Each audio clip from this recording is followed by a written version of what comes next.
Um, let's start. See what we want to. And the last few times I started with contemplating that one verse of Refuge in Bodhicitta. Today I want to start a slightly different way. I just kind of, I've said over and over, I think this whole text is like a contemplative meditation. I think studying it, thinking about it, meditating on it. Um, and so today what I thought to do as a starting point for our, refuge and motivation kind of part is I should read a quote slowly and just we'll think about it as we go through. And this quote is from a sutra. So it's a sutra called the Questions of Urga Sutra, and it's quoted in Gyaltsabje's commentary to the to what we're studying in this section that we're up to, because we're studying the first three Vajra points, right? The Buddha jewel, Dharma jewel, and Sangha jewel. And so this is one thing that I guess I'll just say that very briefly. One thing that many Buddhists, Tibetan Buddhist teachers do, but particularly Lama Tsongkhapa and his disciples, Gyaltsabje, do, is they're very intentional about that they're not just making this up, right? So they trace it back, right, to first of all Indian texts like Sanskrit, in Sanskrit by the masters of Nalanda monastic university, and then back to the sutras themselves, right? Because it shouldn't be something made up. They make that point, right? Like I always think that's an interesting reflection, like in our culture, there's an emphasis on innovation, and sort of making something up yourself, right? And it's kind of funny actually when you read Western scholars, they'll say Tsongkhapa was innovative and he made this up. And Tsongkhapa would be offended by that. Actually, he would say, "No, I was explaining the intent of Nagarjuna or something." So it's a difference. It's a cultural difference, but because part of it is, if you change the Dharma, then the original Dharma will be lost, right? Is the idea. So you always go back to the original sutras. And there's a danger in that, isn't there? At any time when the Buddhism gets translated into a new culture, as we're part of right now, there's always on the one hand, the language is different, and so there are adaptations. But anyway, so Kappa and Gyaltsabje made a great emphasis, as did Asanga, on tracing back to the sutras, tracing back to the Buddha. If it's Buddhism, it should be able to be traced back to the Buddha. That's their sort of point. So anyway, here we're going. I just thought we'll do our motivation and refuge reflection to start with by just contemplating for a moment this sutra, Questions of Urga Sutra. So it starts, "O householder, how does a bodhisattva take refuge in the Buddha? O householder, a lay bodhisattva should think this way. I shall achieve the Buddha's body, adorned by the 32 characteristics of a majestic person, and then make effort in cultivating virtuous roots for the attainment of the 32 marks of a majestic person. O householder, a lay bodhisattva should take refuge in the Buddha in this manner. O householder, a lay bodhisattva should maintain mindfulness like this. Quote, I shall respect and worship the Dharma, request the Dharma, desire the Dharma, take delight in and believe in the Dharma, concentrate on the Dharma, protect the Dharma, promote the Dharma, become a Dharma friend, engage in Dharma activities, be empowered by the Dharma, be satisfied by the Dharma, be endowed with the might of the Dharma, be endowed with the tools of the generosity of the Dharma, and perform the Dharma duty, thereby attaining perfect enlightenment due to the possession of Dharma. I shall equally treat celestial beings, human and non-celestial beings with the generosity of the Dharma. O householder, a lay bodhisattva should take refuge in the Dharma in this manner. O householder, how does a bodhisattva take refuge in the Sangha? O householder, a lay bodhisattva who takes refuge in the Sangha should maintain a mindfulness like this. Quote, I shall respectfully welcome a mendicant who is a stream winner or stream enterer, or a once returner, or a non-returner, or an arhat, or a naive person, or a disciple vehicle person, or a Pratyeka Buddha vehicle person, or a universal vehicle person, let's be honest, and listen to his advice or her advice. Keep harmony with them.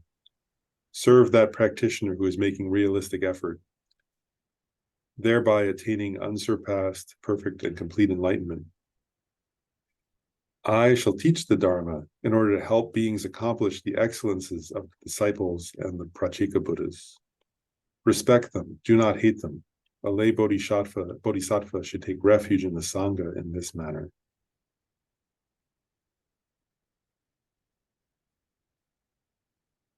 O householder, a lay bodhisattva takes refuge in the Buddha when endowed with four things. Which four? Not forsaking bodhicitta, not breaking their commitment, not forsaking great compassion, and not following other vehicles. A lay bodhisattva takes refuge in the Buddha when endowed with those four things. O householder, a lay bodhisattva takes refuge in the Dharma when endowed with four things. Which four? Receiving the Dharma by relying upon and serving a Dharma teacher.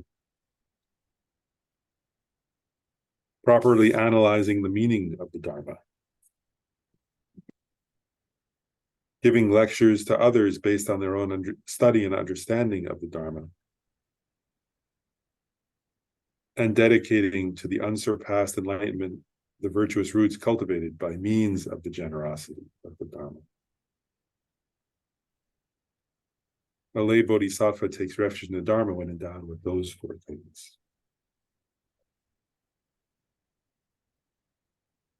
O householder, a lay bodhisattva takes refuge in the Sangha when endowed with four things. Which four? Making faultless disciples conceive bodhicitta.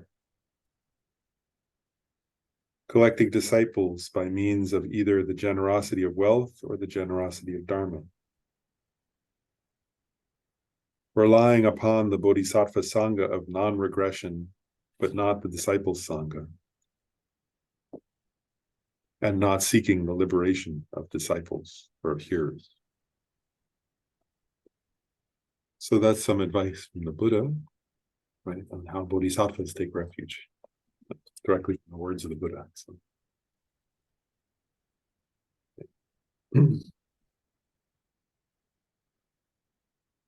So we've been covering the first three of the 7 Vajra topics, right, of the Uttara Tantra. And we're up to the third Vajra point, which we just started last time, with the Sangha jewel. And I'll just review very briefly that I had said in the text, it says that the Sangha jewel comes from the Dharma jewel, right? From those who practice the Dharma become Sangha. And then it said that here in this text, there are different, Sangha kind of sometimes is translated as like the highest assembly. So there are different assemblies, right, of Sangha. And here the Sangha, the main Sangha jewel, the Sangha jewel is actually being expressed or discussed, are the non-regressing bodhisattvas. That is the Sangha jewel that's being discussed here. And then I mentioned this last time, but I'll say briefly. So it can mean there are two. He says a Sangha and also Gyaltsab Je say, what does this mean, non-regressed, right? And they say there are two meanings that can be referred to. One is not regressing to taking rebirth by the power of karma and mental afflictions. Right?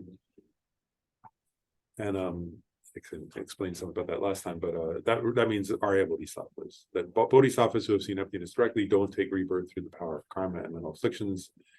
They take rebirth through the power of compassion and aspirational prayers to benefit others. We ordinary beings take rebirth through the power of karma and mental afflictions. So that makes them a worthy object of refuge, right? That they're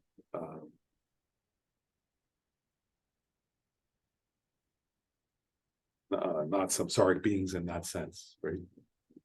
I mentioned that last time. Khensa Rinpoche pointed out that Arya Bodhisattvas below the 8th bhumi are still within samsara, but they're not samsaric beings, which means that below the 8th bhumi, they can still give rise to mental afflictions, but their mental afflictions are very weak, and their compassion and bodhicitta and wisdom are strong, so they don't take rebirth through the power of those mental afflictions. They take rebirth through compassion. So, and then the other meaning of non-regressing is that one does not regress to thoughts of self-centeredness, right, or to self-centered mind, which means that they sustain their bodhicitta at all times. And last time I already kind of explained a little about that. There are different types of bodhicitta in the Russian Paramita literature, so I won't go over that again. But if you didn't hear that, you can listen to the recording. But there are different explanations of when one doesn't regress, or different levels of not regressing. I mentioned that. But now we'll cover the main way this is covered, which is again in 8 topics, right? Really 6, and then the last 2 being the categories. So the 2 categories here of the Sangha are knowledge and freedom. Right? So they have 3 types of knowledge are mentioned in the text, and 3 types of freedom are mentioned in the text. For this, and again, Sangha here are these non-regressing, so Arya Bodhisattvas.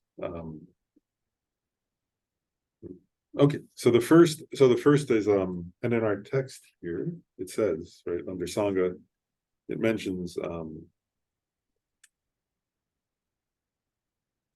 these. Oh, there, realizing the modes.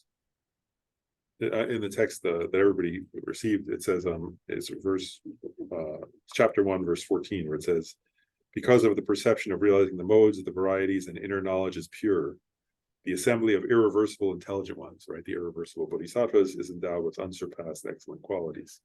So that's mentioning the 3 types of knowledge: realizing the modes, realizing the varieties, and inner knowledge. So what is realizing the modes? And this means like this is a term that's sometimes used in Buddhist texts, and it really meaning like the mode of existence, right? It means like how things actually are. So realizing the modes means a knowledge about how an experiential, not just it's a knowledge, but it's not an intellectual knowledge. Just it's a knowing, right? Direct perception. They've known it through direct perception. So it means knowing the ultimate truth. And what that means, and the commentary it explains, it means that such a bodhisattva has realized the nature of mind as clear light, which means they've realized the mind's lack of intrinsic or inherent existence. And then it says, they also realize the emptiness or entitylessness of the mental afflictions. So, that the mental afflictions themselves are empty of intrinsic existence, and therefore are adventitious, aren't in the nature of the mind. So, by the way, right, that means they've realized their Buddha nature, right? That's what it's saying. They've realized their own Buddha nature, is what this entity, realizing the mode. And the commentary also says they directly perceive the clear light, ultimate nature of the mind. And so,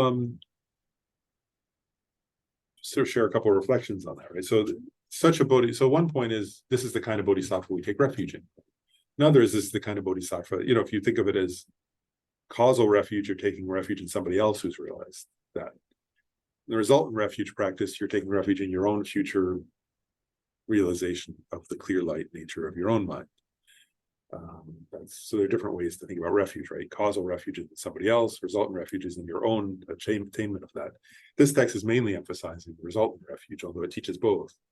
So really the emphasis here is you're trying to become such a bodhisattva who has realized the clear light nature of your own mind. And a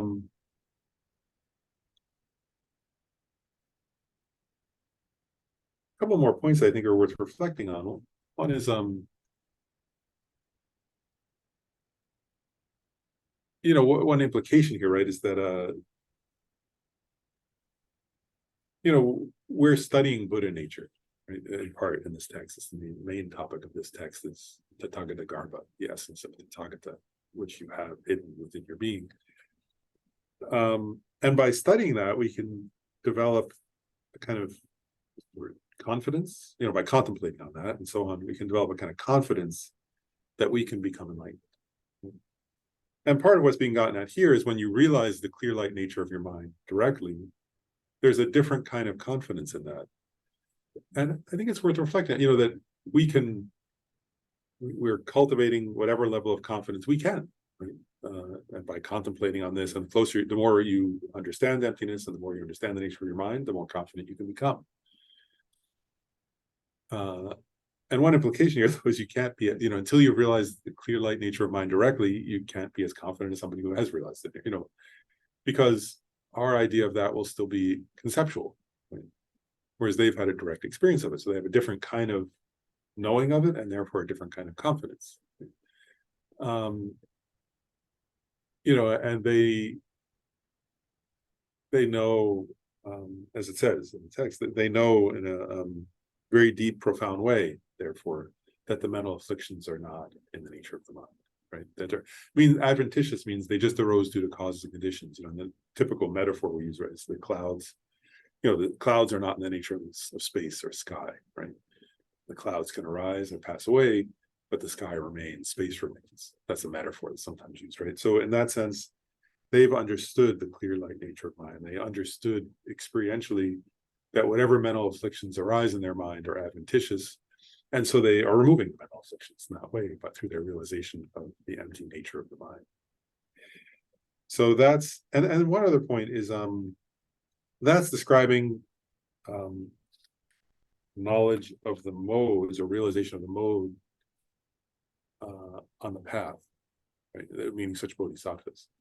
But a Buddha is also Sangha, right? So the result of that aspect of the path is the wisdom Dharmakaya of Buddha.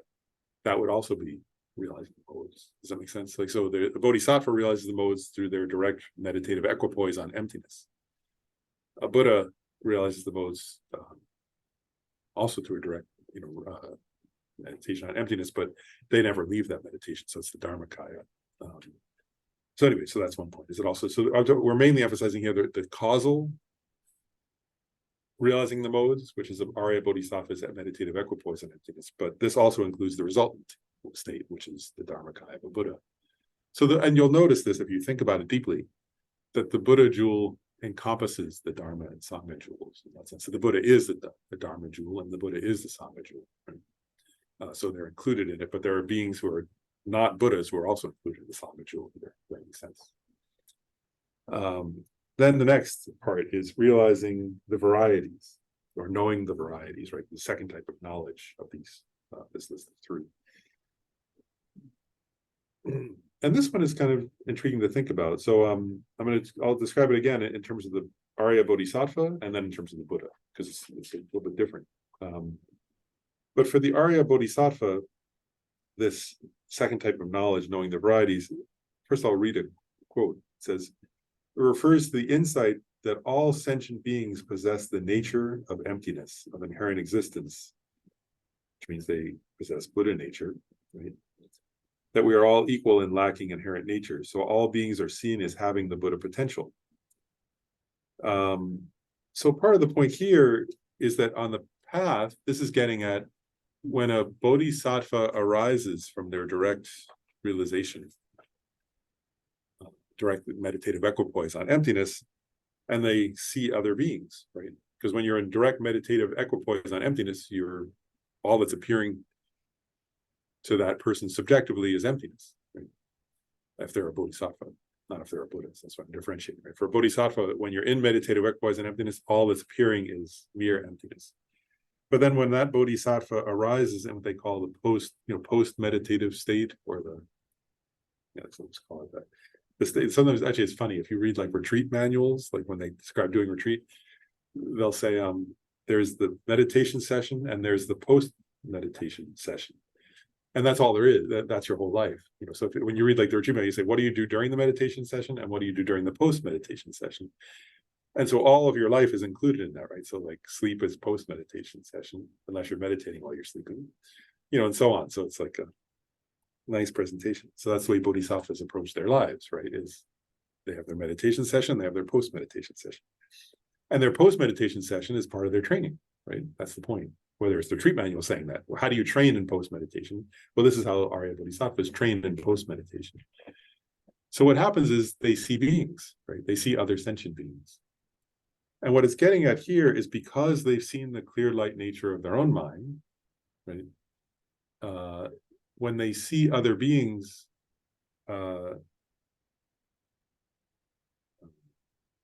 actually, Ryan and I were having a little email exchange about this, right? The nature of, they know experientially, right, that the nature of their mind and the nature of other beings' mind are of one taste, meaning they're equally empty of inherent existence.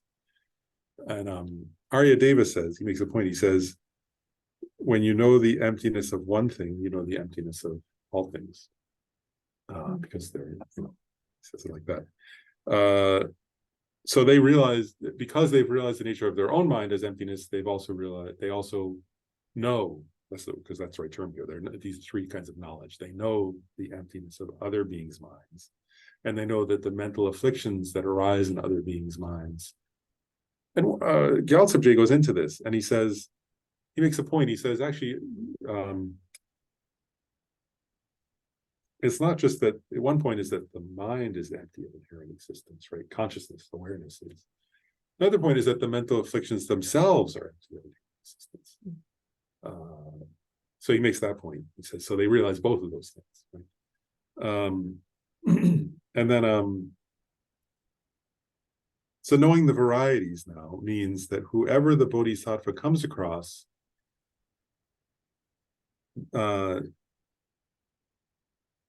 they see that being, right, as one possessing Buddha nature, right, or as one possessing Tathagarbha, the womb of a Buddha, the seed of a Buddha, the seed of one Daskan. Whoever they see them as. Can you imagine that, right? Whoever they see as someone who is a Buddha, has the potential to be a Buddha, has that potential within them, but it's obscured temporarily. So they see beings in a different way, right, than ordinary people see others. And can you imagine that, actually? Like, even when they see somebody who's doing something bad, right? Like in the text, they give examples, right? Or if they see a bug, or if they see a hell being, or if they see a evil person or something, right? They see that being's clear light nature of mind. And they see that whatever mental afflictions have arisen for that being,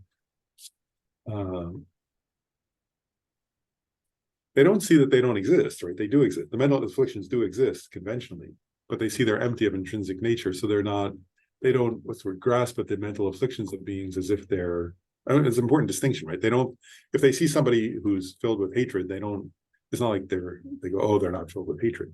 They're not, they're intelligent, right? Bodhisattvas said that term here.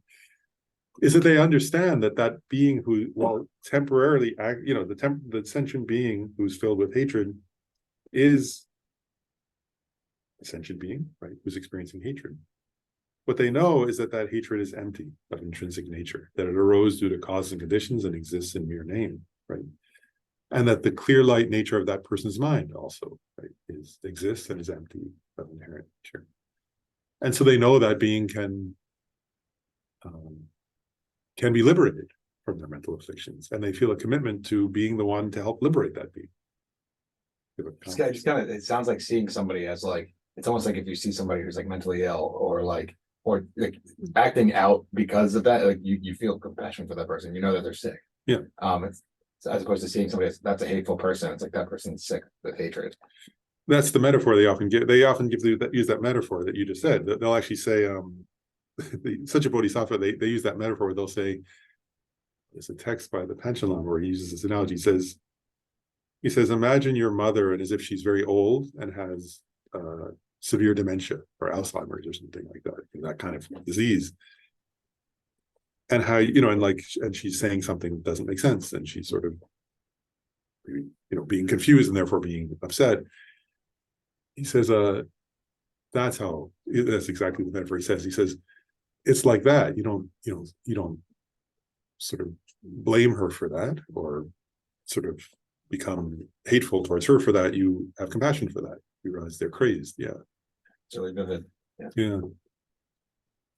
The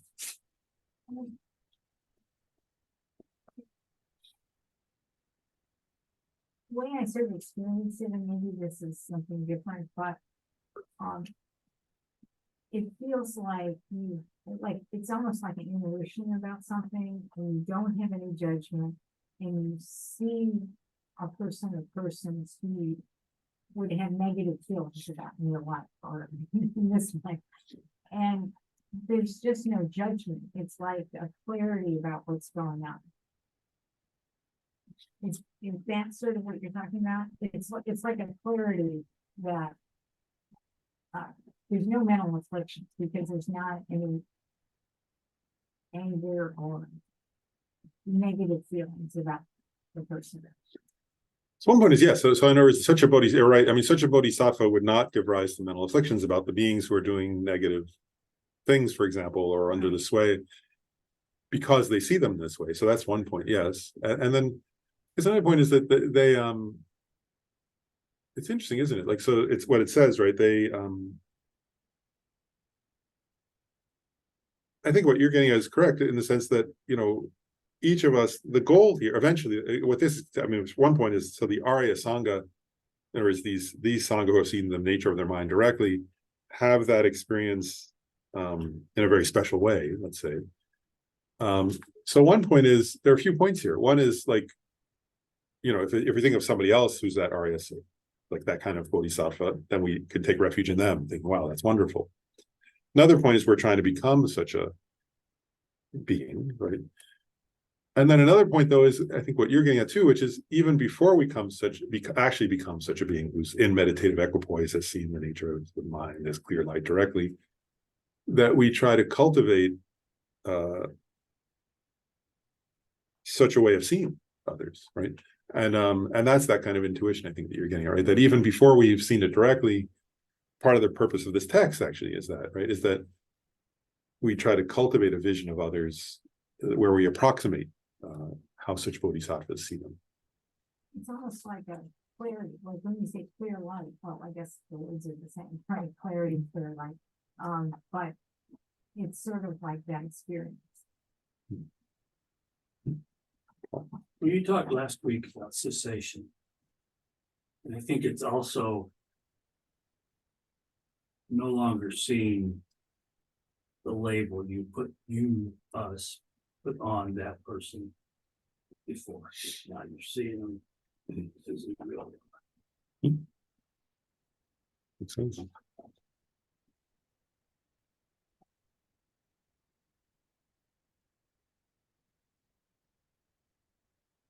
Yeah, one point that's interesting related to what you said, and if you look in, I saw some Buddhists just elaborating on one small reflection related to what you said. But I think it's interesting. It's like, there are some Buddhist texts, like actually some of the texts in Pramana and so on, to point out that, because you were mentioning labels, and they make this point. They say there is like, that this is an obvious point, but we don't feel it, do we? Like they make this just the point that any word can apply to anything. In other words, it's just made up.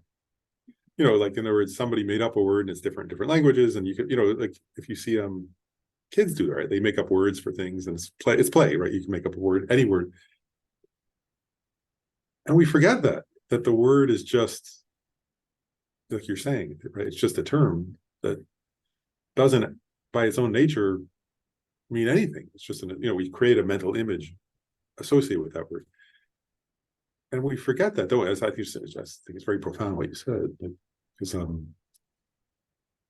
people literally over words kill each other, because we think they're so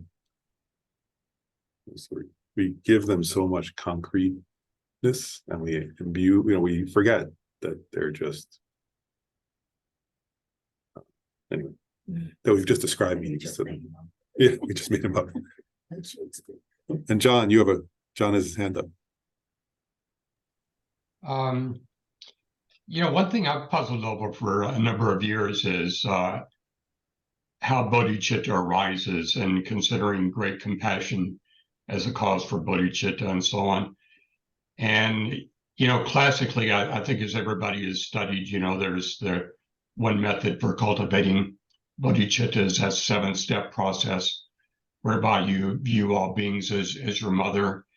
And, step by step, you get to the point of taking personal responsibility for all beings. And then, the flowering of bodhicitta, that encompasses, of course, great compassion. And, one really interesting thing for me in studying the Uttara Tantra is just as you expressed, that by virtue of initially gaining correct knowledge of reality, in the direct perception of emptiness, and then in the post-meditative state, viewing the variety of beings as all possessing, the Tathagata Garbha, that I'm thinking that, for one thing, there are different perspectives on how great compassion arises. On the one hand, viewing all beings as having had the most intimate relationship with you by virtue of the eternal nature of the mind, that you've been in that kind of relationship with all beings. So of course you would come to have that sense of great compassion for beings because they're suffering. And then on the other hand, cultivating the realization whereby you see that each being has that ultimate nature of clear light mind, and thereby wanting to awaken them to that. So I'm wondering if you have any thoughts on how those two dovetail. Sure, yeah, I do. And could everybody hear? Yeah, I'll say a couple of thoughts about that. One is there's a teaching, traditional teaching, that says that they actually differentiate. I'll say a couple of points. One is one part's kind of funny to me, but they say that some texts say that sharp facultied bodhisattvas will realize, not directly, but will first conceptually realize emptiness, and then will generate bodhicitta based on their understanding, based on their actual conceptual realization of emptiness. Partly because of what you were describing, that they'll sort of, like this text is saying, in other words, that they'll sort of see, once they see emptiness, they can understand in some experiential way what this is kind of describing, but not directly yet. And then based on that understanding, they give rise to the realization of emptiness. Whereas beings with bodhisattvas with less sharp faculties will first give rise to bodhicitta, and then will, based on their practice of bodhicitta, will eventually realize emptiness. And then they'll sometimes explain that, saying that there are two main methods for giving rise to bodhicitta. One is the 7-point cause and effect method that you, John, mentioned just now, and they say that's mainly, all bodhisattvas practice that, but it's mainly aimed at the less sharp faculty ones who are going to realize bodhicitta first and then realize emptiness. And then the equalizing and exchanging self for others method is mainly aimed at sharp faculty bodhisattvas who can realize emptiness first.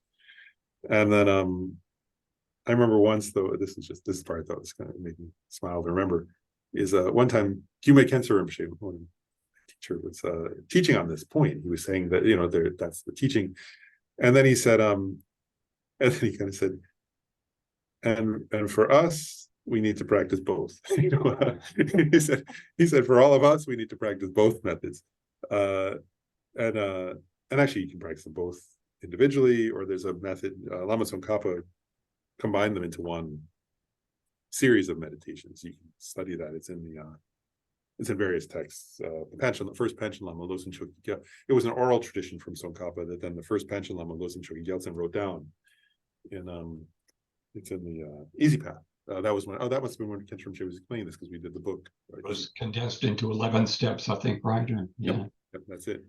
And that's taught in the Easy Path, and it's taught in the Lama Chopa. So the first Panchen Lama was the first one to kind of write that out. But that's getting, I think, at your point that you can realize, you know, like on the one hand, what Kensei Rinpoche was getting at is we need to use all the methods available to cultivate bodhicitta. It's the best thing. It's the most meaningful thing to do. It's the main practice. It's the hard practice. So that's one point. But then he, you know, in terms of how you realize bodhicitta, there does seem to be this thing of that sharper faculty bodhisattvas will gain a conceptual realization of emptiness, and therefore will have some kind of stronger conviction, right, that they themselves and others have the potential to become a Buddha, and that will give rise to this exchange of self for other. Whereas those with not as sharper faculties will actually give rise to the realization of bodhicitta more through the 7-point cause and effect method, and then eventually they'll also realize emptiness. So it's a slight difference of sharpness, you know. And actually one point is, it's a funny term that they use, sharp facultied and duller facultied, and I want to clarify that too. Actually, I'll just share one more joke. This is just me. I'll share one more. One time, Kyume Kensei Rinpoche was teaching in New York City, and we were, so a whole group of us there, and a friend of mine was saying, like, I want to ask Rinpoche what, like, how do you know if you're sharp faculty or dull faculty? He said, but I'm embarrassed to ask that in front of a large group, you know, because like then people will think I'm being like. And then he said to another friend, why don't you ask it? And I don't know if I really want to ask that. It was kind of funny, but you know, but the meaning of sharp faculty and dull faculty isn't your IQ. That's another point. It's, you know, in our culture you can misunderstand that. What it means is your merit, how much merit you have. Actually, that's the way they'd explain it, is if you have a lot of merit, you know, then you'll be able to do certain things. And in Tantra also they talk about that. There's like sharp faculty, they have these terms, the disciple who's like a jewel or something. And it doesn't mean, they say, oh, that's the sharp faculty, you know, but it doesn't mean you're smart. It can mean that, but that's not the main meaning. The main meaning is that you have a lot of merit, a lot of karma for realizing. And then, you know, so, and, you know, so, and anyway, so when it comes to ourselves, we have to say, well, you know, actually, it's kind of funny. So from one perspective, then you'd have to say, well, everybody was once a dull faculty, right? The Buddha himself was once dull faculty, and then he became sharp faculty because he created a lot of merit. So, so wherever we are, we say, well, that's where you have to start, right? And then eventually we will become sharp. We'll become the sharp faculty disciple when we gain enough merit to be a sharp faculty disciple. If you think of sharp faculty and dull faculty, doesn't that give more credence to the I, that the I independently exists? Well, actually that's partly why I point out, like, whichever you, it's actually arose due to causes and conditions, though, isn't it? So, and that's why I mentioned, like, it's merit, right? It's like, you know, so actually, like, for me personally, I would think, like, in a way, it's a relief. I find it a relief if I can think, okay, well, probably I'm dull faculty. That seems to be my observation. And that's fine, because, like, that just means in a past life, I didn't practice much. So now's the time to practice, you know, and there is no independent I that's permanently sharp faculty or dull faculty. So, you know, so if you recognize there's a, you know, due to causes and conditions, the appearance of having some dull faculties has arisen. And if I create different conditions, then a different appearance will happen. It's quite useful, I think, yeah. But yeah, if you thought of it as some kind of permanent status, that's intrinsically existent, then that would be a problem. And yeah, and if somebody grasps it, oh, if somebody were to grasp, oh, I'm the sharp faculty one, then of course that means they're not sharp. You know, it's like, if you, yeah, it's missing the point, right? Unless it's like some recognition of, you know, because the opposite side of it is like, I've read stories like this of people who, you know, who gained inspiration, like who were like, oh wow, you have this potential, who recognized, oh wow, I have some momentum behind me of practice from a past life. Let me go off and do practice now. You know, let me bring it to completion for the welfare of others. I have some ability to do that. Let me use that ability and so on. You know, then there's something profound in that. So I think it has to recognize that it's a dependently arisen phenomena based on past effort. And then the implication is how much effort do we make now? I think that's important. I think Yeah, so one thing that I heard a number of years ago from a Lama, you know, the way he condensed it was just very meaningful to me. But he said that the Buddhist definition of intelligence is knowing what to put down and what to take up in terms of the way you think and your conduct, so that you know, and I think, you know, that's what occurred to me when you began discussing sharp faculty versus dull faculty, is just knowing the difference between right and wrong, and in terms of what's going to bring you to realization and happiness, and your ability to share that with others. that's when it matters, doesn't it? Yeah, good point. Yeah. Other questions or comments?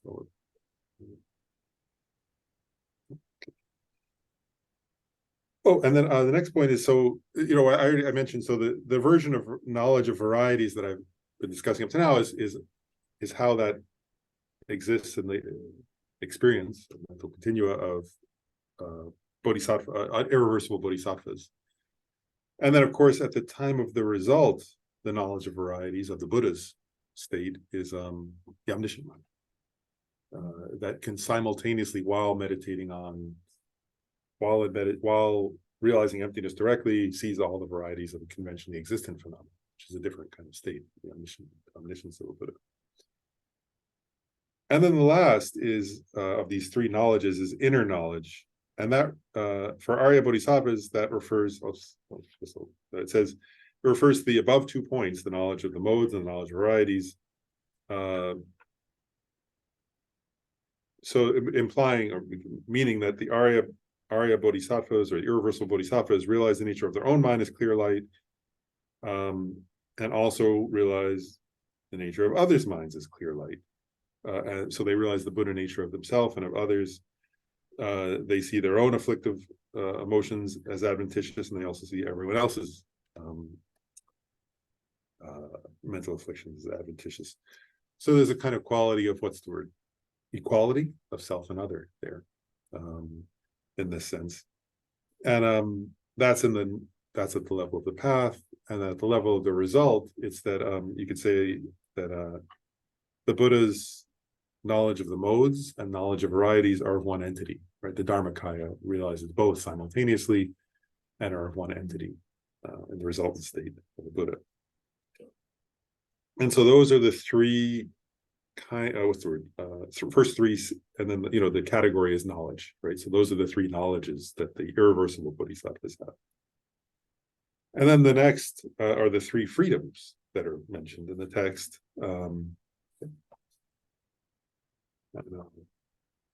It says here, yeah, knowledge of the variety, and that's on the next page, or for those who are following, on page 4, verse 16. It says they are now I'm sorry, no, that's not it. That's the knowledge of varieties, that inner knowledge. Where's the oh, I see, it's down below. So it's verse 17 and 18 mentions it, I think.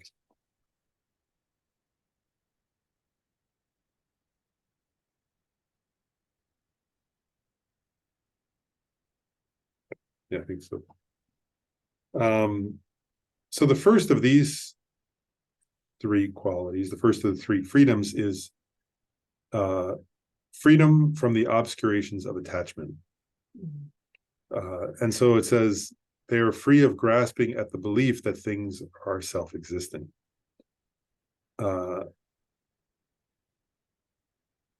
There are a number of points made in the commentaries, various commentaries. So one is, ordinarily when we say attachment, we mean like usually when there were different connotations to the word attachment, right? Sometimes it can mean the state of desire, right? Attachment, like attachment to things, overestimating their good qualities and then grasping at them, wanting to possess them. Here, they are free from that, such bodhisattvas. But here, the connotation is like a grasping, attachment, grasping at things as though they exist inherently. So that they don't have, that they are free from that kind of attachment. And the text makes a few different points. One is, through their meditation on emptiness, they become free, grasping at things as if they were inherently existent. Then also the text says, at a certain point, one may become free of like certain kinds of grasping like that, but still grasp at the paths and at Buddhahood as if they're inherently existent. Like, so a bodhisattva at a certain level can still be grasping at that, like going, I want to achieve that, and as if that is inherently existent. And the bodhisattva still wants to achieve that, but gradually overcomes even grasping at the path and even grasping at the result as if they were inherently existent. And the bodhisattva therefore comes to understand that all things are lacking in inherent nature equally, even the resultant state of Buddhahood. That's one point. And then another point is this connotation of attachment that I mentioned, or attachment is the word. It can also refer here, this freedom from obscurations of attachment, to to freedom from all the obscurations or obstacles to liberation. And so this is worth explaining, because the next one will be so there are two types of obstacles that bodhisattvas have to be free of or abandon. One are the obstacles to liberation. Those are the mental afflictions and their imprints, right? And this is important. So they're the mental afflictions, right, are the causes of suffering. Their imprints are what, because it's not just enough to suppress them, right? That's one point. When I say their imprints, it means these irreversible bodhisattvas don't just have to kind of suppress their anger temporarily. They have to uproot the imprint of anger so that anger won't arise again. And that comes about through the realization of emptiness, through meditating again and again on emptiness repeatedly.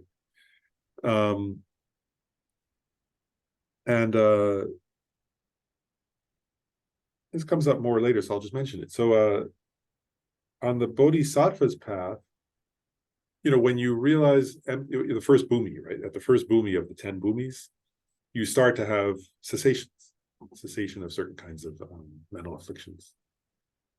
And in terms of obstacles to liberation, those, according to the Prasangika Madhyamaka school of thought, or school of tenets, all the mental afflictions are completely abandoned when the bodhisattva, this irreversible bodhisattva, achieves the 8th bhumi, the 8th of the 10 bhumis. At that point, all their mental afflictions have been eliminated.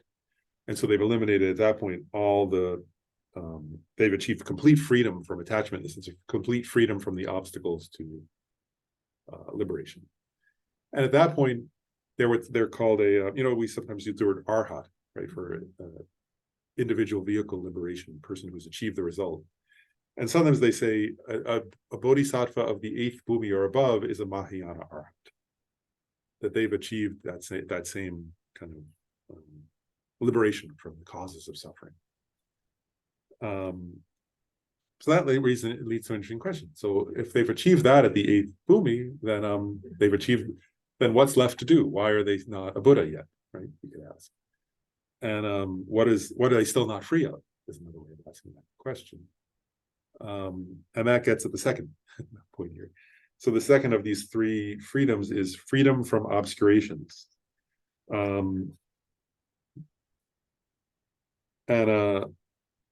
There are different connotations to this one too, but I'll just because I'm on this, I'll explain the second. I'll explain it in a different order.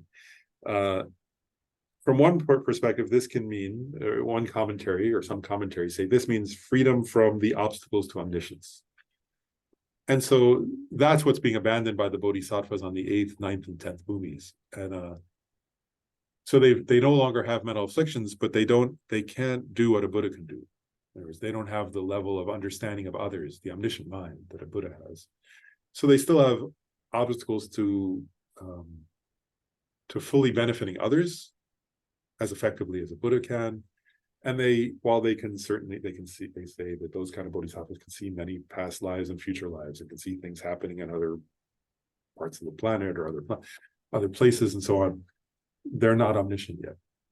And the analogy that's sometimes given, it's an interesting analogy in some texts. They say, here's the analogy, it's a metaphor that they sometimes use. They say, if you have a container with garlic in it that you've stored garlic in, like for a long time, chopped garlic, like this. One time I just because I studied this, I tried, you can buy those like glass ones with the garlic. So I bought one of those and it slowly used up the garlic cooking, whatever, and then so the garlic in this metaphor is like the mental afflictions and their imprints. There comes a point when you've used all that up, right? So I was like, when I finished the last bit of garlic from there and I, sort of poured a little water in and threw it into the whatever I was cooking. Then I thought, okay, here's my metaphor. This is like the 8th bhumi bodhisattva. Now this garlic is now like the 8th bhumi bodhisattva. There's no more seeds of garlic. There's no more there's no more traces of garlic that you can cook with in there. There's nothing, it's totally the container was empty, but it still smelled very strongly, of course, the garlic. And that's the metaphor here that they use. They say the obstacles to omniscience are like the smell left over from the imprints, and that still cause such bodhisattvas when they're not in meditative equipoise to see things dualistically. So they still have, when they're in meditative equipoise, they're in a non-dualistic realization of emptiness. But even those bodhisattvas, when they arise from meditative equipoise, and they arise, Buddhas don't arise from meditative equipoise anymore. They're in a completely, right? They don't have meditative and post-meditative state. They can appear as if they do for the sake of a disciple, but in their inner experience, they never leave it. Yeah, they never leave the direct. But these bodhisattvas do. So they again give rise to some sense of dualism, and so they're not omniscient yet. They can't unify their direct realization of emptiness with their experience of conventional appearances yet. And so that's the metaphor here, is that's like the smell of garlic. And it was kind of funny. So I was like, oh wow. And what they say actually is that sometimes they'll say, when they say that bodhisattvas take 3 countless great eons to become a Buddha, like the Shakyamuni Buddha, they say took that. They sometimes say the first countless great eon is from realizing bodhicitta up to the path of seeing it, achieving the first bhumi. The second countless great eon is from that moment achieving the first bhumi all up to the 8th. And then the last countless great eon can be from the 8th bhumi to Buddhahood. So it can take a long time for such bodhisattvas to and then when I did that, I was like, I had that container. It was kind of fun. I was like, okay, I'm going to try putting in soap. I'm going to try putting in vinegar. I'm going to try putting in, I don't know, whatever it was, Ajax. I'm going to try putting all. I was like, wow, it was really hard to get rid of the smell of the garlic. And I was like, oh, I see their point. It's like, then I was like, oh, leave it outside in the sunlight with the rain falling on it. And it was just fun, playful way of kind of reflecting on this teaching. But the point is that there is still these imprints, right? And that's what bodhisattvas have to eliminate. Yeah. It's a little bit like thinking of the current wars in the world. It's like the resolution to the Second World War created the seeds of the Ukrainian war and the war in the Middle East. So they came to a resolution, but the resolution is continuing the conflict in a different way. So it's sort of I don't know if you call it imprint, but it created new wars. It didn't really resolve anything. Because, Russia's mad at NATO, and the Palestinians got involved in all this conflict everywhere. It just continues. Which is karma, isn't it? you have a comment? Yeah, I was reminded when you were speaking about the garlic that Mhm. I was reading something and the Dalai Lama was asked the question, well, have you rid yourself of anger? And he just smiled and said, oh, no,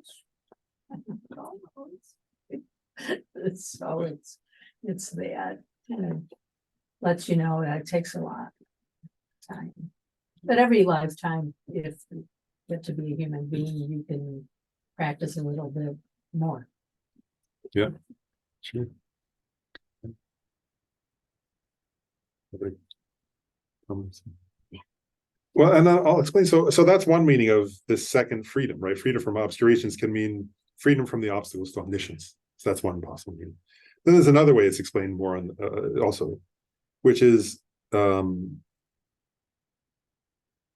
just say how they actually say it. They say it's freedom from it's a freedom from seeing from obstacles to seeing the diversity or the variety that we mentioned earlier. So in that sense, it's a freedom from obstacles to realizing how yourself, and particularly other beings, have minds whose nature is clear light, and therefore you being able to see how the nature of this mind is unlimited, unobstructed, and pervades all beings and is primordially pure. So that's another point, is that bodhisattvas are free from the obstacles. Like we have, and the point here is that we have obstacles to that, right? Even if you want to, right? You could wake up in the morning and think, I want to see all beings as having an ultimate nature that's primordially pure. Then we can easily have obstacles there, right? Somebody does something and then you immediately give rise to some kind of judgment and agitation. These bodhisattvas are free of those obstacles, right? So that when they look at beings, they don't have obstacles to seeing them as. I'll just read that phrase again. I wrote it down because I thought it was quite nice. It was from one of the commentaries, but it says, "For being able to see the self and oneself and others as having a mind whose nature is clear light, and seeing how that nature of mind is unlimited, unobstructed, and pervades all beings while being primordially pure." Beautiful description of. So these bodhisattvas are free of obstacles to that.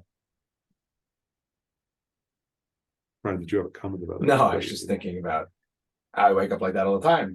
Today I'm gonna be, and then I get angry with somebody really quick, and then I get frustrated. You were talking about being attached to the path or being attached to enlightenment, and then I'm like, shouldn't I be better at this? Like, I've been doing this for a long time. Why am I not good at this yet? And it's like, again, it's like I should be seeing more progress, and you get frustrated with your own progress because you're attached to the path, and also because it's hard work.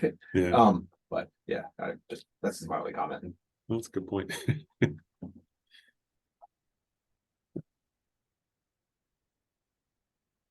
And then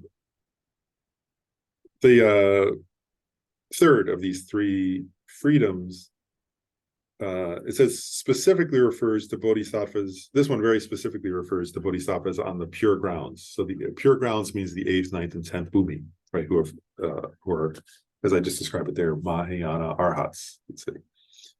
Right, they're beings who have overcome all the mental afflictions. So this one is called freedom from inferior obscurations. The commentary explains, from the 8th bhumi on, bodhisattvas can no longer give rise to any mental afflictions. And I mentioned this last time already, any even passing thoughts of self-centeredness. And then so the commentaries on actually comes from Shakespeare too. The commentaries say that it's interesting that before the 8th bhumi, like bodhisattvas are gradually eliminating, causing the cessations of these various mental afflictions, but they still have passing thoughts that are mental afflictions. And this is interesting in terms of self-centered thoughts. They say that a bodhisattva who just is on the path of accumulation, right, has realized bodhicitta, and that's their constant state. But they say that up to the 8th bhumi, bodhisattvas can still have a passing selfish thought.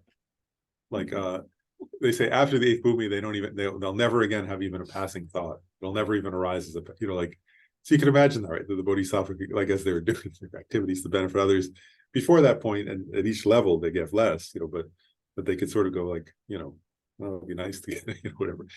It'd be, this is inconvenient or some kind of passing thought, oh, this is kind of difficult, and at that point, they no longer even have the thought like that. And it's impossible for them to give rise to such a thought because they no longer have the cause of such thoughts in their continuum. Which is kind of an interesting description, isn't it? So actually, and going back to your point, Brian, I think if we think about those kind of things, it can also give us some. I think personally, for me, this is my own reflection now, that it helps me have some sense of self-compassion, like that. It's like, okay, well, when I get to the 8th bhumi, then that won't happen, but it's a long ways off. So Until then, I told some people this story. I remember once somebody was at a CPMT meeting. It's the only one I ever went to, and somebody asked Lama Zorbashe. They said, "Oh, it's so frustrating because like you want to practice well and you want to help others, but then they're like, you don't know what to do to help others, and sometimes it's make mistakes, and sometimes."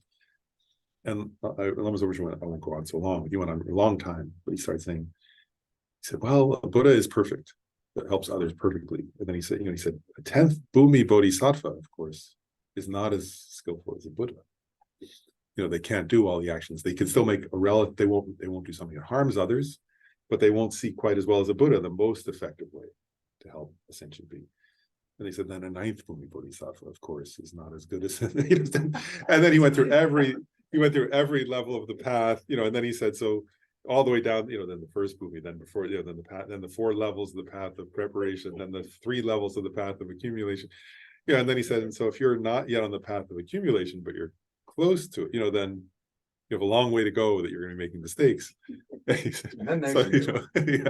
So it's okay, and you're going to continue to make mistakes for quite a while to go. Still, it was like he said, but still do your best. But to me, that was a help for self-compassion. Okay, you keep trying.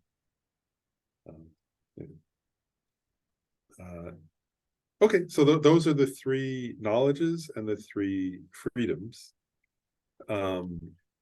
And the part here is that one point is that so that's who we take refuge in, are such beings who have those qualities. And then Asanga says something. Asanga raises an issue. He says, oftentimes, he doesn't say it. I'm not going to use his language, but he kind of raises a point, which basically the point is this: that oftentimes when we say Sangha, we can be referring to those noble beings who have seen emptiness directly, who are on the vehicle of individual liberation, so the hearers, right, the Shravakas. And like there are examples in the Buddha's time, those were the Sangha, right? Some of the Sangha who are listed in some of the sutras, like Shariputra, Mahamoggallana, and so on, these different Shravakas who achieved arhatship even. And Asanga says, you may notice that this text doesn't mention, it mentions irreversible bodhisattvas. And you might ask, why? Why doesn't it mention the hearers? And then he makes a kind of point that he says this text, he makes a few points. It's like, it's not that those beings aren't Sangha. Of course they are, right? But he says that's not the focus here. That this text is for bodhisattvas, right? For beings who are intent upon achieving the Buddhahood. And that when you're taking refuge as a bodhisattva, your focus is on the irreversible bodhisattva. Right? And in one sense, because, what do we want? We're talking also about resultant refuge, right? So you don't want to become somebody who's achieved only your own liberation, right? You want to become an irreversible bodhisattva. So the emphasis here is not belittling those beings or saying they're not Sangha. Of course they are, but it's saying that's not your focus. If you're practicing, this text is for bodhisattvas in training, right? And so this text is saying, your focus is the resultant refuge. You want to become a being like we just described, that kind of Sangha. And then he says, he uses a metaphor, actually, Sangha, which he says, and it's a metaphor of, if you imagine you're standing outside at night, right? This is like kind of the metaphoric point that the Sangha makes. All right, Bodhisattva Sangha. He says, if you're standing outside at night, you'll see lots of little stars, and then you may see the crescent moon, right? In the lunar calendar, the early part of the month. So it's the increasing moon, the crescent moon that's increasing. And he says, the Shravakas, those and the Pratyeka Buddhas are like the stars, right? They're sources of light, it's one point, but they're not increasing. And you can see your way well. If you're out at night walking in the woods, you won't find, he doesn't say all this, but it's implicit, right? You won't find your way well and easily if you rely upon just the starlight. And then he says, but the crescent moon over the course of the next weeks will grow until it becomes the full moon, and will illuminate the night, And he says, bodhisattvas are like that they're like the crescent moon that's gradually growing to the full state of Buddhahood is a metaphor here. And then he says, then the Sangha says he gives 4 reasons for that: the basis, nature, act, and fruition. So he says in terms of how they're like, what he's getting is, in what way are they like this crescent moon? And then he says the basis. He says bodhisattvas practice a gradual path based on the conventional and the ultimate realities.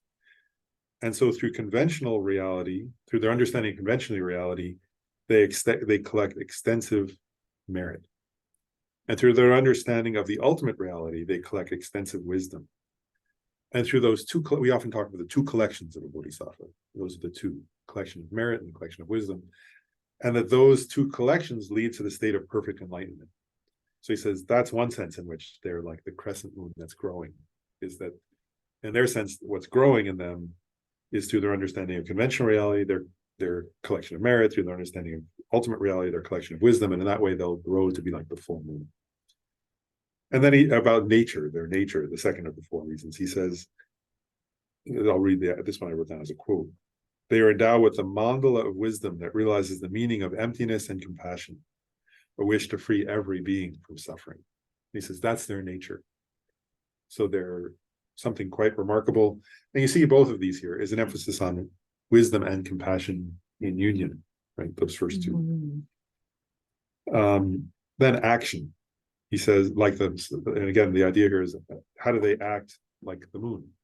He says, bodhisattvas illuminate countless sentient beings, eliminating the darkness of their ignorance, right? So in other words, bodhisattvas aren't just shining a flashlight, although they might do that to help. Mainly, they illuminate through wisdom the darkness of ignorance for sentient beings by teaching them, by explaining to them, by helping them understand the path. And the last is fruition. And he says, they will attain the full moon of the unsurpassed state of a Tathagata, one thus gone, or the one well gone one. So he says, in that sense, they're like the crescent moon increasing. And so he says, that's why when we talk about the Sangha in this text, we emphasize the irreversible bodhisattvas. Is that they're for those for whom this text is most relevant, they're the object that you're trying to become, actually. So that's what you focus on. And so what it's getting at also is, when you yourself take refuge, do refuge practice, right? Now, I just want to say we've covered these. There's a little more to explain, but we've covered these first 3 Vajra points. So when you do the practice of refuge, like in the morning you say, I go for refuge, the Buddha, Dharma, and Sangha, then this is the way you think about it, right? As a bodhisattva aspirant, these are the ways you reflect on what are you taking refuge in, right? You're taking refuge in your own future attainment of the Dharmakaya that will achieve your own welfare and the welfare of others, right? You're taking refuge in your own future realization of the Dharma, right? Which will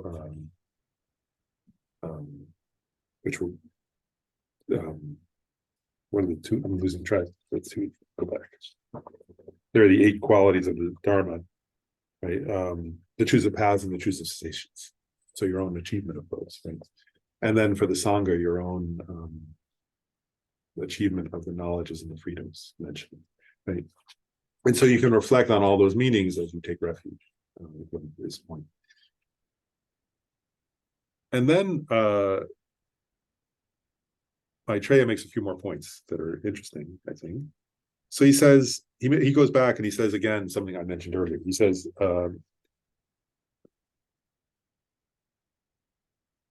first he says, so, you can take causal refuge, right? Where you're taking refuge, and he makes the point again. He says, causal refuge, he makes a point here. He says, causal refuge focuses on all three jewels. And when you're taking causal refuge, what you're thinking about is in the mental continuum of others, right? There's the teacher, there's the teaching that they get, the realizations, the teaching, and then and there's the conventional and the ultimate, right? So there's the teacher, the conventional teacher is the form body of the Buddha. The ultimate teacher is the Dharmakaya, right? There's the teachings, right? The conventional teachings are the texts and words. The ultimate Dharma is the realizations in the minds of those beings. And then the Sangha, right? The conventional Sangha, like community of monks and nuns or bodhisattvas. But the ultimate Dharma, ultimate Sangha are the Arya Bodhisattva's realizations, right, in the minds. So, but with the causal refuge, you focus on all three, and you're thinking about beings outside of yourself who have already achieved those, and you're turning to them for help and assistance. And then he says, but this text is mainly, which this text does teach, just taught it, right? But then he says, but this text is mainly teaching resultant refuge, right? And then he makes an interesting point here, where he says here in verse 19, I saw Maitreya says, from the perspective of the teacher, the teaching, and the learners, by way of the three vehicles, the way of affinity of those three activities, the three refuges are presented. And what he's getting at there is something, a point that he's making, which is in terms of resultant refuge, for Mahayanists, right, for bodhisattvas, for Mahayana practitioners, the main result is the Buddha jewel. That's what you're aiming for. For Pratyeka Buddhas, the main result that they're aiming for is the Dharma jewel. First, they're not trying to become a Buddha, and they want to achieve their Pratyeka Buddha state mostly alone. Actually, they don't want to. Some of them live in communities, but they're not particularly interested in being part of a large group. Their main focus is to become the Dharma, right? To realize the 12 links of dependent origination and to become liberated by becoming the Dharma. And the Shravaka's main object of refuge is the Sangha. They want to be hearers, right? They want to be part of a community where they achieve liberation as part of that community of Sangha. And they hear and then they explain to others. That hearer means that they both listen and then they also speak, right? They want to kind of do that. Whereas Pratyeka Buddhas don't teach verbally. They just embody the Dharma. They don't give verbal teachings. So he says, for each of the three vehicles, in terms of resultant refuge, there's one main, of the three jewels, there's one main jewel that you're aiming at, if that makes sense. And then he makes another, and then he, in the commentary, Asanga and Gyaltsen Jade make a point, which I mentioned a few minutes ago, where they say, of course, for one point is Mahayanists, followers of the Pratyeka vehicle, and followers of the Shravaka vehicle, when doing causal refuge, turn to all three jewels outside of themselves. But when thinking about resultant refuge, Mahayanists are mainly aimed at becoming a Buddha. Pratyeka Buddhas are mainly aimed at embodying the Dharma. And Shravakas or hearers are mainly aimed at becoming the Sangha.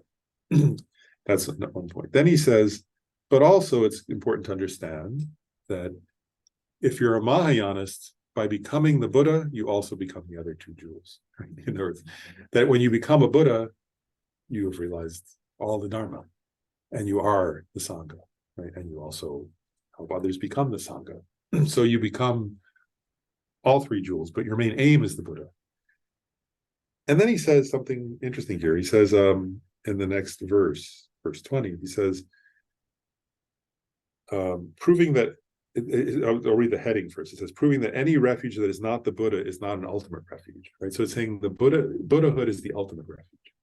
And then he says, he makes these points. He says, because of being abandoned, because of being deceptive, because of being non-existent, and because of having fear, the two dharmas and the assembly of nobles are not the everlasting supreme refuge. So there he's saying the Buddha state is the everlasting supreme refuge, right? And so what does he mean here? Abandoned and so on.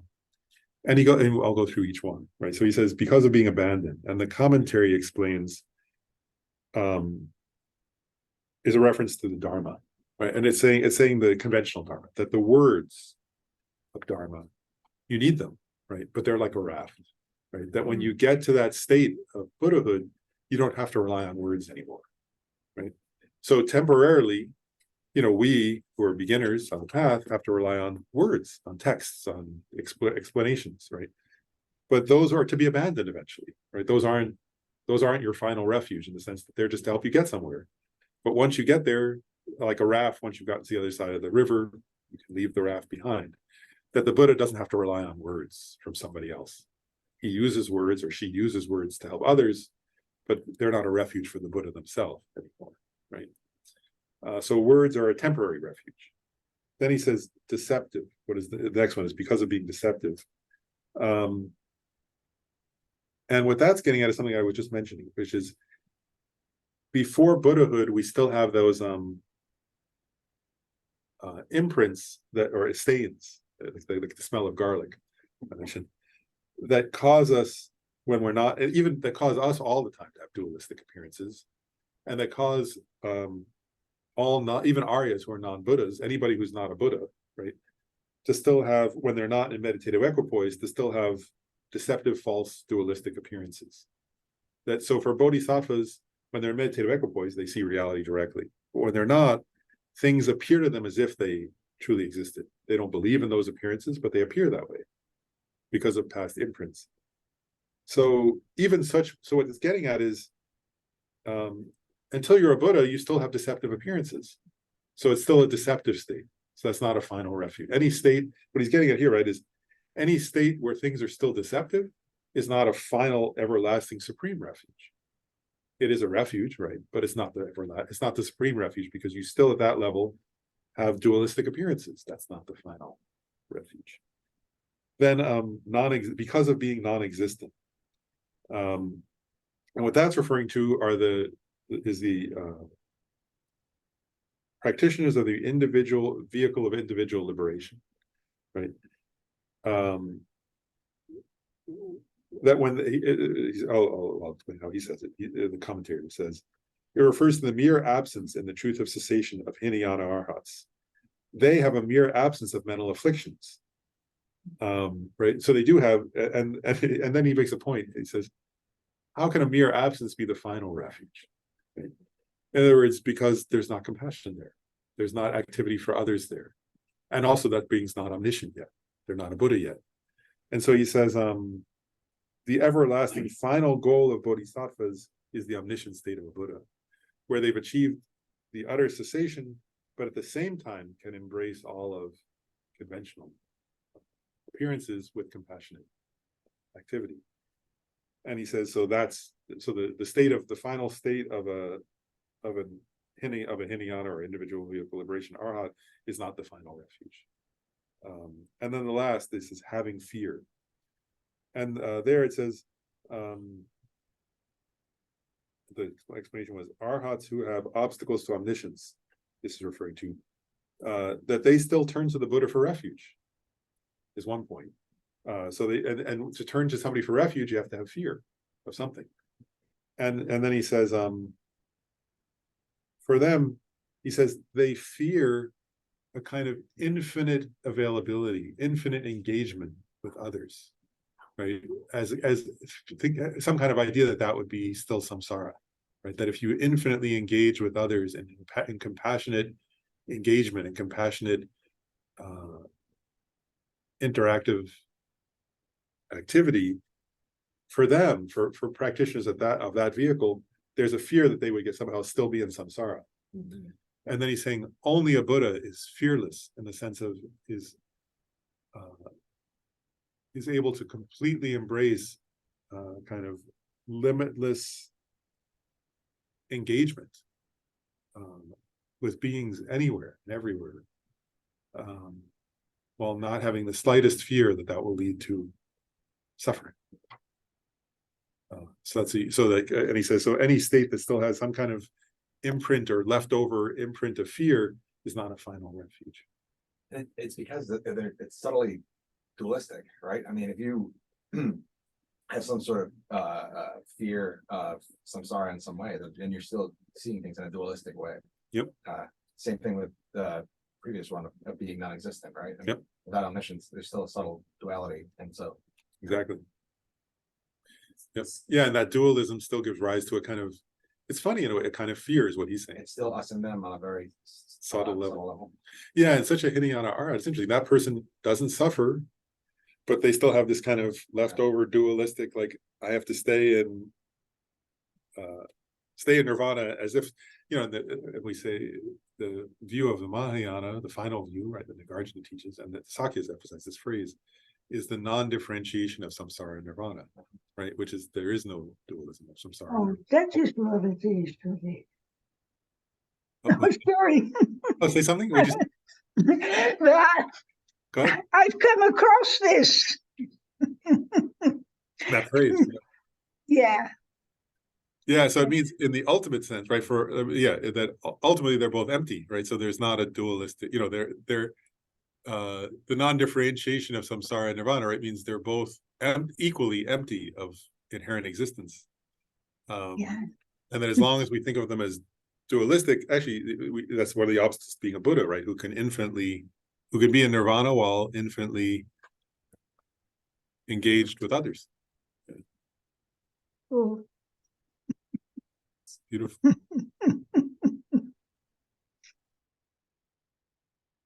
I was gonna say, I'm gonna use a mundane as opposed to conventional. I don't know if it's useful, but when you were, you know, speaking to this aspect of fear, I was thinking about caretaking.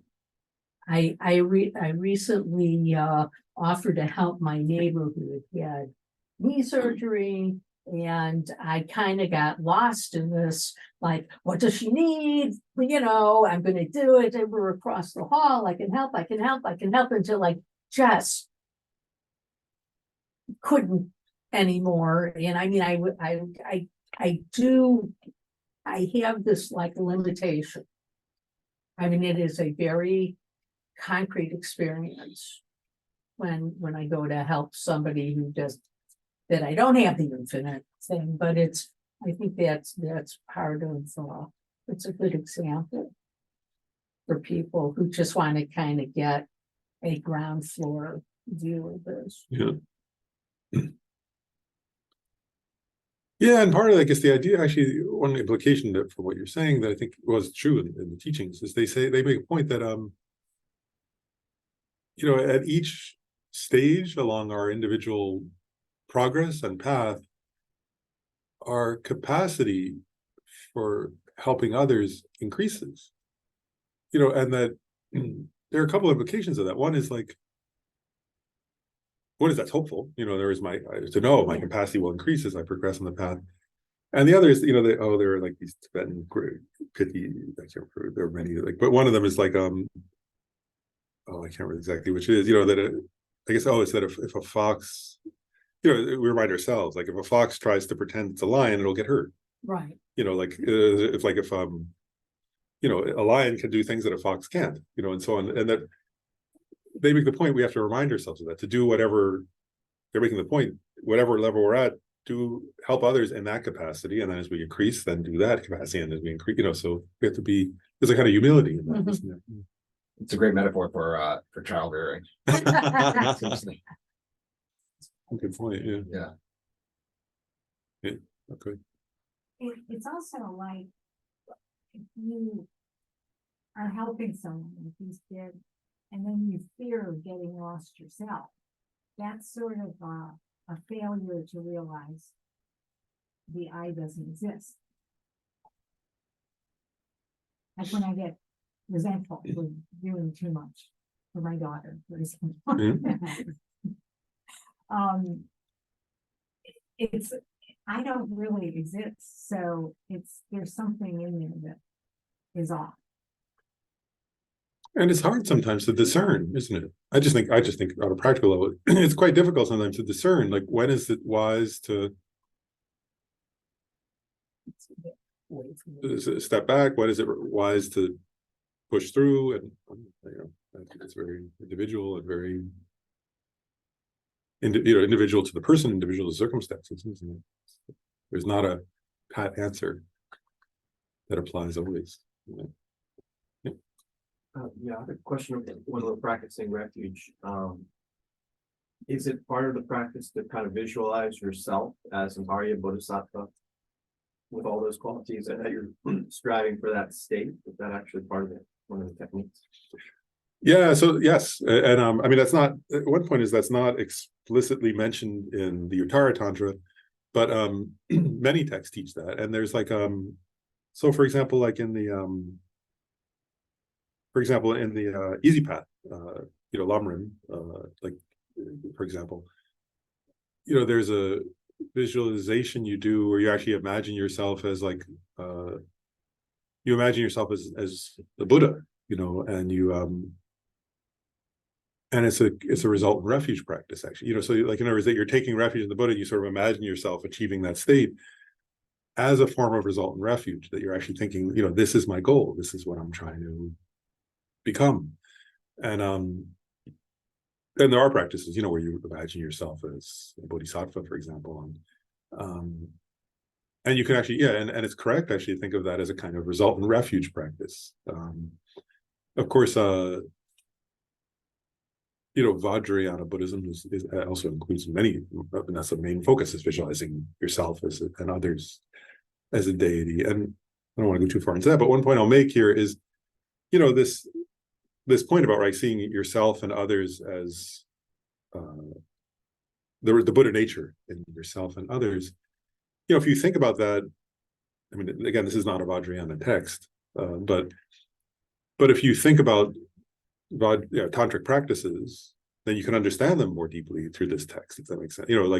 So this text is not a commentary on Vajrayana practice. That's not what I'm saying. But if you think about the meaning there, right, of like it gives a different appreciation of those, right? Because there's when you visualize, so say somebody's a practitioner of Tara, right, and they visualize themselves as the Buddha, the female Buddha Tara, and they visualize all beings embodying Tara. They send out light rays and all beings transform into Tara.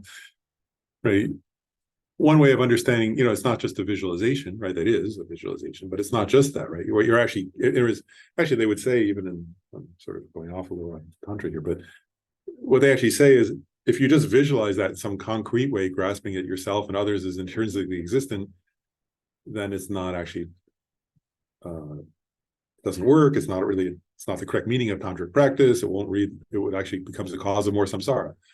What they say actually is, but if you understand that in terms of the empty, what we were getting at here, the empty nature of your own mind, then, and the becoming the Dharmakaya, and then manifesting in the form of Tara as an expression of that, and then you see all beings that way, you're recognizing the empty nature of their mind, and then and then that emptiness, or that wisdom realizing emptiness rather, manifests as the deity, then that would be a resultant refuge practice, actually. So there are many practices like that, and and part of it, the Easy Path actually is a text that bridges both. That particular Lamrim has aspects of sutra and aspects of tantra, so it includes that. But it's taught in many places like that. Yeah.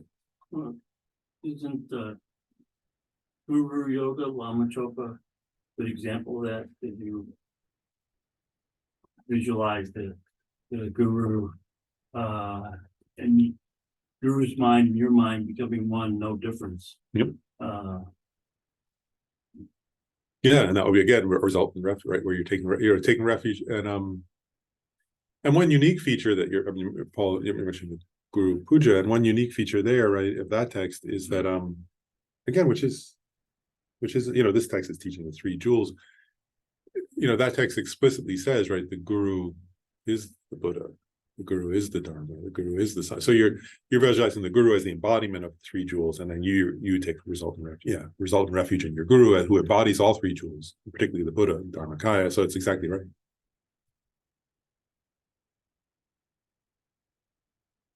Yeah, and that's a unique. That's it. I mean, that idea of visualizing your Lama, or thinking of your Lama as embodying all three jewels, is a particular profound practice. I guess we're at time, so I'll just say,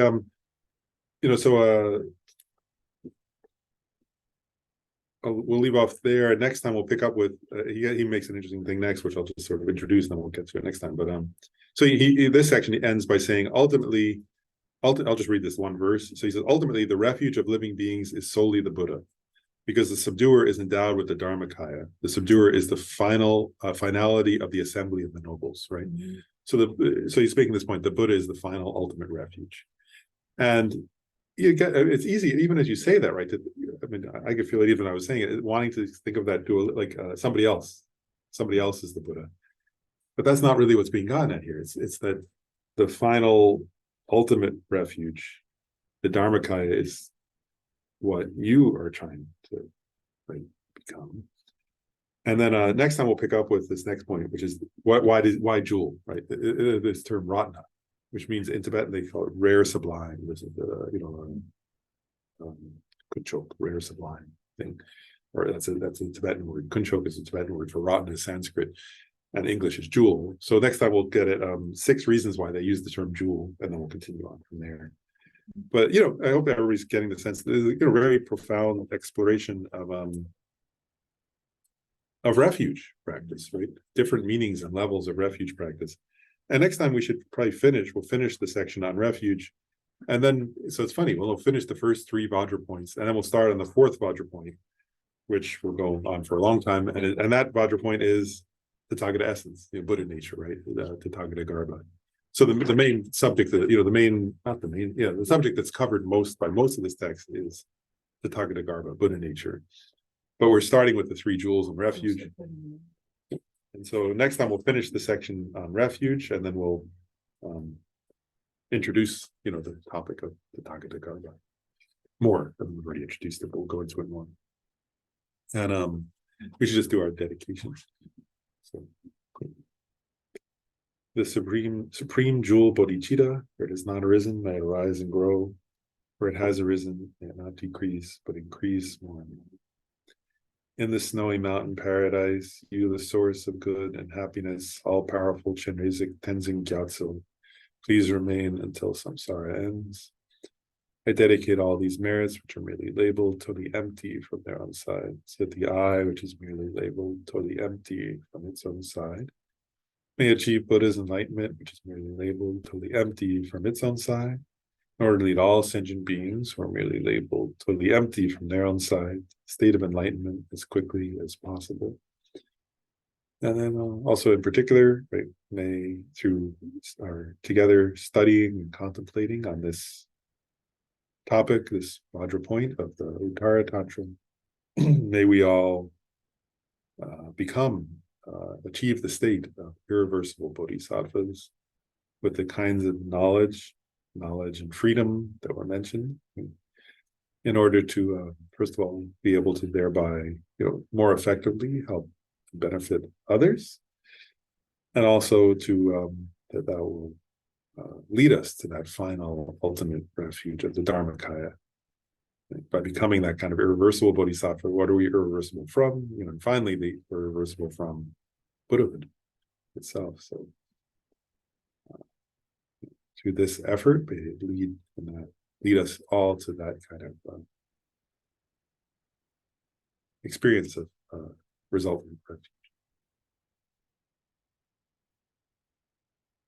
And thanks, everybody. Thanks, everybody.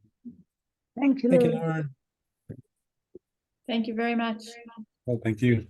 Stop the recording.